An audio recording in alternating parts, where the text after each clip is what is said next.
Hello students, welcome to my YouTube channel. ਅੱਜ ਮੈਂ ਤੁਹਾਨੂੰ ਕਰਾਵਾਂਗੀ MCM that is the matrix chain multiplication. ਇਹਦੇ ਵਿੱਚ ਕੰਡੀਸ਼ਨ ਕੀ ਹੁੰਦੀ ਹੈ ਕਿ ਤੁਹਾਨੂੰ ਮੈਟ੍ਰਿਕਸ ਗਿਵਨ ਹੋਏਗੀ, ਜਿਵੇਂ ਕਿ 4 ਦੀ ਮੈਟ੍ਰਿਕਸ ਗਿਵਨ ਹੈ A1 A2 A3 and A4 ਤੇ ਉਹਦੇ ਵਿੱਚ ਵੈਲਿਊਜ਼ ਗਿਵਨ ਹੈ 1 into 2 2 into 3 3 into 4 and 4 into 5। MCM ਦਾ ਫਾਰਮੂਲਾ ਕੀ ਹੈ, that is the T I, K element value आएगी plus T K plus 1, J D I minus 1 into D K into D J। That is the main formula ਜਿਹਦੇ ਨਾਲ ਅਸੀਂ ਕੀ ਸਾਰੀਆਂ values ਨੂੰ solve ਕਰਨਾ। ਉਸ ਤੋਂ ਬਾਅਦ ਕੀ ਹੈ MCM ਦੇ ਵਿੱਚ ਕਿ ਦੋ ਟੇਬਲਸ ਗਿਵਨ ਹੁੰਦੇ ਆ, T table and K table. T table ਦੇ ਵਿੱਚ ਵੈਲਿਊਜ਼ ਆਉਂਦੀਆਂ ਜੋ ਆਪਾਂ ਇਹਦੇ ਵਿੱਚ ਜੋ ਆਨਸਰ ਨਿਕਲੇਗਾ ਨਾ ਫਾਰਮੂਲਾ ਦੇ ਵਿੱਚ ਵੈਲਿਊ ਸਬਸਟੀਟਿਊਟ ਕਰਕੇ ਜਿਹੜਾ ਆਨਸਰ ਆਏਗਾ ਉਹਨੂੰ ਅਸੀਂ ਟੀ ਵੈਲਿਊ ਦੇ ਟੀ ਟੇਬਲ 'ਚ ਲਿਖਣਾ। ਐਂਡ ਕੇ ਦੇ ਵਿੱਚ ਆਏਗਾ ਕਿ ਆਪਾਂ ਕਿਹੜੀ ਵੈਲਿਊ ਨੂੰ ਸਬਸਟੀਟਿਊਟ ਕਰ ਰਹੇ ਹਾਂ, दैट इज़ 1 ਸਬਸਟੀਟਿਊਟ ਕੀਤਾ ਹੈ, 2 ਕੀਤਾ ਹੈ, 3 ਕੀਤਾ ਹੈ, 4 ਕੀਤਾ ਹੈ, जो भी सब्सटीट्यूट करके आंसर आ रहा है वो सामने सामने से लिखना है। ठीक है, उस तो बाद है कि डायगनली वर्क करेगा, मतलब कि पहले असी जे A1 एलीमेंट फाइंड कर रहे हैं, फिर दूजी बारी असी थले डायगनली 2 जावांगे, फिर 3 जावांगे एंड 4 जावांगे। इन्हें डायगनली ही वर्क करना है। ठीक है, वैल्यूज़ ਲਈ भी तो आंसर ਲਈ भी, सबस्टिट्यूशन ਲਈ भी। उस बाद क्वेश्चन किदा आएगा ਤੁਹਾਨੂੰ कि गिवन मैट्रिक्स है A1 A2 A3 and A4 ਤੇ मैट्रिक्स की वैल्यूज़ गिवन होंगी। ठीक है, असी की करना है I, K ਤੇ K+1, J वैल्यू आएगी ਜਿਹੜੀ ਆਪਾਂ वैल्यू फाइंड आउट कर रहे हैं। तो ਜਿਹੜਾ D0 D1 D2 D3 and D4 that is the DI-1 DK या DJ की ਜਿਹੜੀ वैल्यू है वो वैल्यू ਜਿਹੜੀ ਸਾਡੇ ਕੋਲ F वैल्यूज़ तो आएगी, that is the M matrix तो आएगी। 1 D0 हो गया, ए D1 हो गया, उस बाद ए D2 हो गया, ए D3 हो गया तो ए D4 हो गया। तो मैं उस तरह ही लिख लिता है। ठीक है, हुण सब तो पहले वैल्यू की सब तो पहले की होंदा है कि डायगनल एलीमेंट है ना ਜਿਹੜਾ ਅਸੀਂ ਉਹਨੂੰ ਰੱਖਣਾ 0, ਜਿਹਦੇ 'ਚ ਆਪਾਂ ਸਬਸਟੀਟਿਊਟ ਕਰਨਾ ਉਹਦੇ ਲਈ ਵੀ ਤੇ ਜਿਹਦੇ 'ਚੋਂ ਆਪਾਂ ਆਨਸਰ ਕੱਢਣਾ ਉਹਦੇ ਲਈ ਵੀ ਆਪਾਂ ਕੀ ਡਾਇਗਨਲ ਐਲੀਮੈਂਟ ਨੂੰ ਕਰਨਾ 0। ਵੀ ਸਟਾਰਟ ਫਰੋਮ 1, 2 ਤੋਂ। ठीक है, सब तो पहले आप स्टार्ट करना है 1, 2, मतलब कि 1 तो 2 वाला एलीमेंट असी ए वाला एलीमेंट फाइंड आउट करना। ठीक है, तो 1, 2 ए वाला फाइंड आउट करना। ये क्या आएगा 1 तो 2 दे विच आपां किहड़ी वैल्यू सबसटीट्यूट कर सकते हैं, दैट इज़ आप सिर्फ 1 ही सबसटीट्यूट कर सकते हैं। सो के दी वैल्यू साडी हो जाएगी 1 तो ए जी वैल्यू होंगी है ए आई की वैल्यू होंगी है, ए वैल्यू होंगी है जे की, मतलब 1 हो गया आई, 2 हो गया जे, तो आप दोनों के वैल्यू कि आ सकती है दैट इज़ 1। सो आप 1 लिख लिया के। हुण जो आप सबसटीट्यूट करांगे फार्मूले के अकॉर्डिंग तो सब तो पहले साढ़े को आंदा वह I, K that is the T of 1, K plus T of क्या आंदा है K+1, J that is the plus T of K+1 that is 1 + 1 2, J plus क्या आएगा D of I-1 into D K into D J that is the D of I-1 की आई कितना 1 तो 1 - 1 कितना हो गया 0 इंटू डी के कितना D1। सो D1 की वैल्यू कितनी है 2 एंड डी जे की वैल्यू कितनी है 2। सो D2 कितना हो जाएगा दैट इज़ 3, मतलब कि D2 तो D1 आएगा। ठीक है, D1 एंड D2। ठीक है, सब तो पहले 1, 1 की वैल्यू की टेबल तो देखिए तो 1, 1 ऐसे डायगनली एलिमेंट्स ले रहे हैं ना, 0 है, 2, 2 कितना है 0। सो कितना आ जाएगा 0 + 0 प्लस D0 की वैल्यू कितनी है 1 इंटू D1 की वैल्यू कितनी है 2 इंटू D2 की वैल्यू कितनी है 3, दैट इज़ कितना आ रहा है 6 आंसर आ रहा है। 3 × 2 6 into 1 6 that is the 6 value आ रही है। जो असी 1, 2 आ रहे हैं तो असी सबसटीट्यूट की किया दैट इज़ दी 1। हुण जिद्दां कि मैं बोलिया कि डायगनली वर्क करना है, सो असी 2, 3 की वैल्यू फाइंड आउट करेंगे। फाइंड 2, 3 इदा ही वैल्यूज़ सबसटीट्यूट करेंगे। दैट इज़ सब तो पहले क्या आएगा T of I, K I की वैल्यू जे की वैल्यू एंड 2, 3 दे विच किहड़ी वैल्यू आ सकती है दैट इज़ 2 आ सकती है। ठीक है, या डायरेक्टली लिख लो कि हुण आपां 2 सबसटीट्यूट कर रहे हैं तो आप आंसर फाइंड आउट करना कि आएगा। ठीक है, I, K आ जाएगा plus T of K+1 find out करना है। K+1 कितना हो जाएगा इधर 2 + 1 3, 3 plus D of I-1 into D K into D J A value आ जाएगी। ठीक है, दैट इज़ 2, 2 डायगनल एलिमेंट से 0 वैल्यू है, डायगनल एलिमेंट से 0 वैल्यू है, plus D of I-1 D of I की वैल्यू कितनी है 2 - 1 सो कितना आ गया D1 आ गया इंटू डी के की वैल्यू कितनी लई आपां 2 एंड जे की वैल्यू कितनी है 3। सो जो आप पिछों की वेखीए तो साढ़े को D1 कितना है दैट इज़ दी 2 वैल्यू है D2 ਦੀ ਵੈਲਿਊ 3 ਹੈ ਐਂਡ D3 ਦੀ ਵੈਲਿਊ 4 ਹੈ। ਦੈਟ ਇਜ਼ ਤੇ 0 0 ਸੀਗਾ 4 3 is 12 and 12 2 is 24। That is ਕਿ ਜਦੋਂ ਆਪਾਂ 2 ਸਬਸਟੀਟਿਊਟ ਕਰਦੇ ਹਾਂ ਤਾਂ ਸਾਡੇ ਕੋਲ ਕਿੰਨਾ ਆਂਸਰ ਆਉਂਦਾ that is the 24।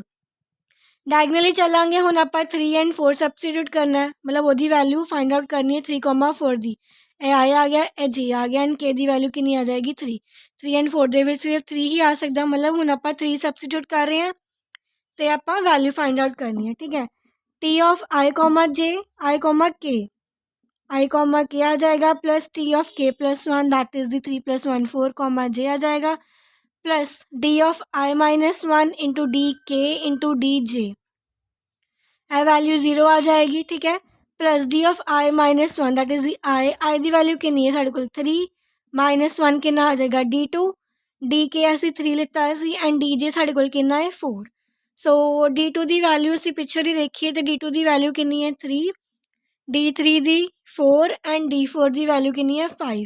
So 5 4 is 20 and 23 is 60।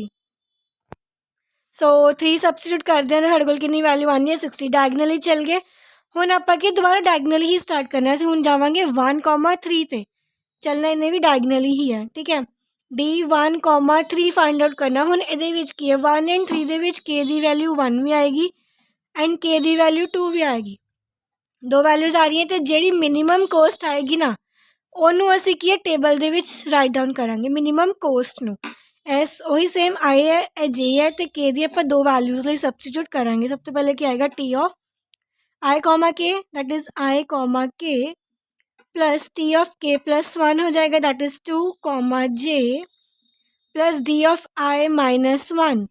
I minus 1 क्या आएगा आई के ना सीधे 1 माइनस 1 दैट इज़ या डी नॉट वैल्यू आ जाएगी plus D K that is D1 into D J that is D3 value आ गई।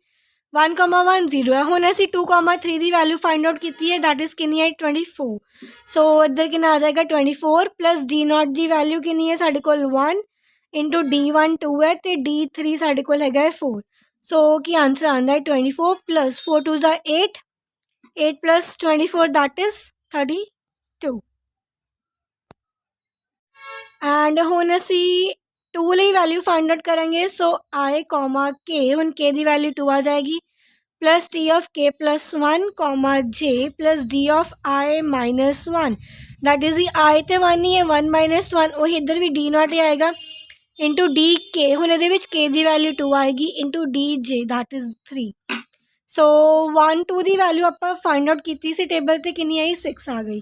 ਸੋ 6 plus diagonal element 0 plus D not ਕਿੰਨਾ ਹੈ ਸਾਡੇ ਕੋਲ that is the 1 into D2 कितना है 3 एंड D3 कितना है दैट इज़ दी 4 मतलब 6 + 4 3 is 12 6 and 12 दैट इज़ 18। सो 18 साढ़े कोल की हैगी मिनिमम कोस्ट आई।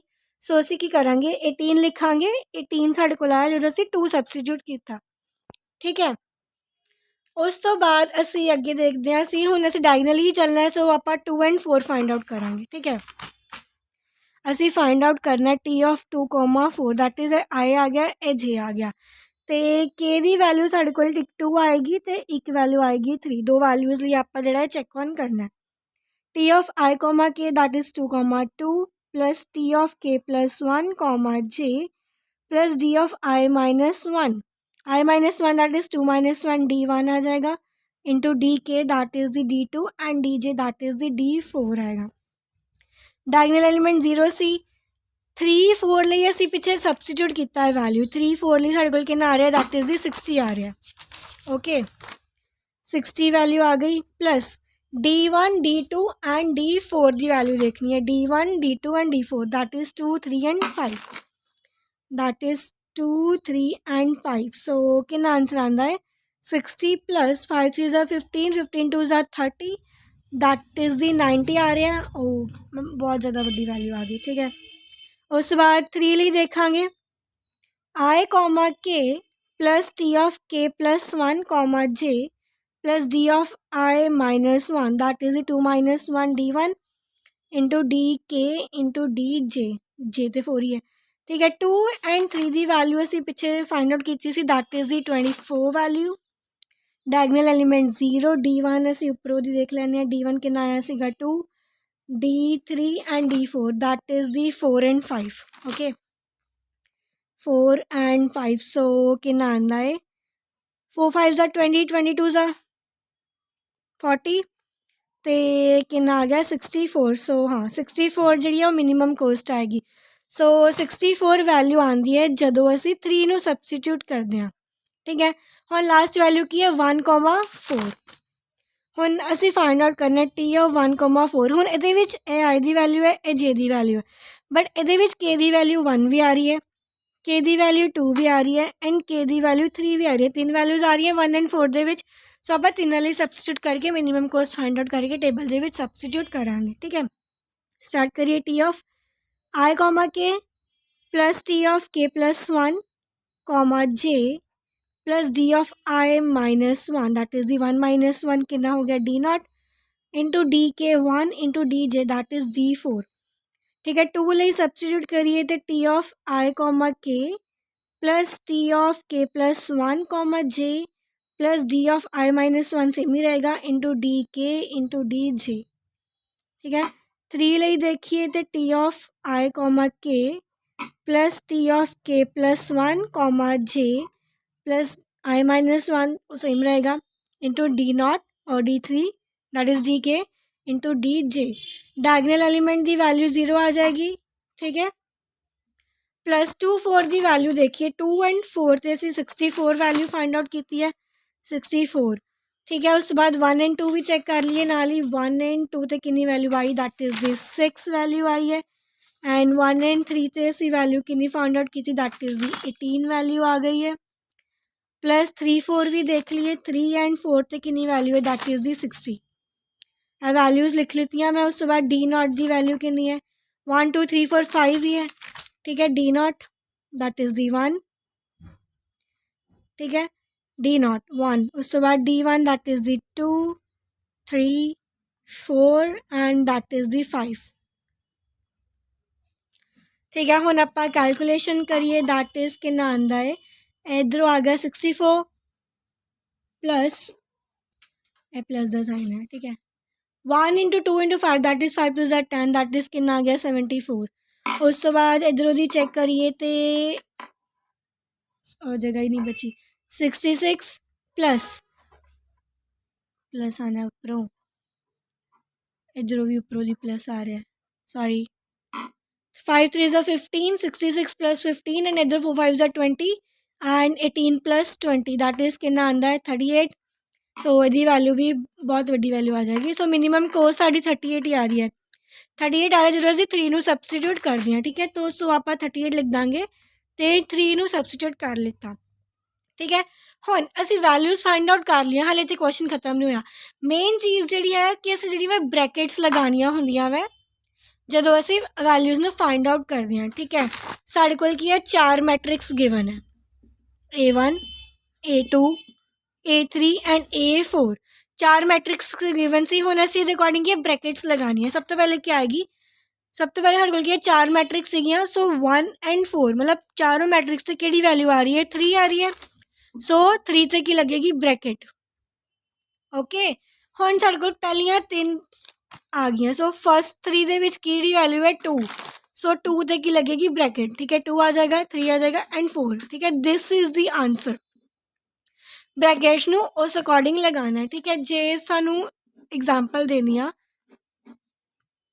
1 2 3 4 1 2 3 एंड 4। ठीक है, जे सानू क्वेश्चन ਦੇ ਵਿੱਚ ਇੱਥੇ ਜਿਵੇਂ 1 2 3 ਇੱਦਾਂ ਆ ਗਿਆ तो ये 0 1 2 1 आ जाएगा। ठीक है, नहीं ये डायगनल एलिमेंट्स है ना डायगनल तो 0 ही आएगा।